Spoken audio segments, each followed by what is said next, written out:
व्यवस्था आम कि देखा प्रत्येक खोलिबा लूक लिखित सुसमाचार 6 तार 38 पद समस्ते पाइले लिखा जाए दान कर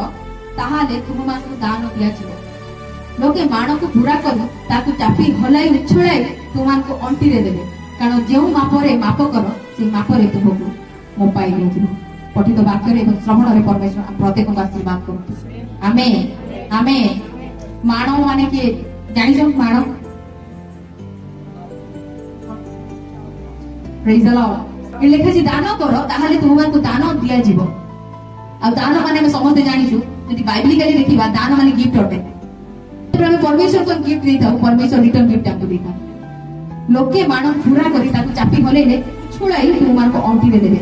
आगो काल रे यहूदी लोक माने पूरा लंबा लंबा ड्रेस पिनते पूरा लंबा लंबा तो एई जगह रे यीशु ख्रीष्ट जो कहउछंती दान करिया विषय जो कहले दान जो करूछ तमे केमिति दान करछ से विषय को परमेश्वर शिक्षा करछथि दान करो रो अर्थ हैला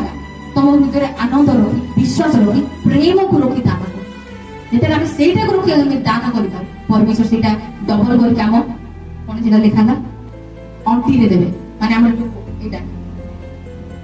praise the Lord praise the Lord praise the Lord एठी माने जेते से जो चावल जो मोपा जाय अगर धान गुडा मोपा है जो क्या होतिला हां सेटा उछळे सेटा पूरे पूरा एमिति पूरे जेटा कि ऊपर रखले तळे पड़थो सेमिति तुमको अंटी रे से माने भरी देबे praise the Lord praise the Lord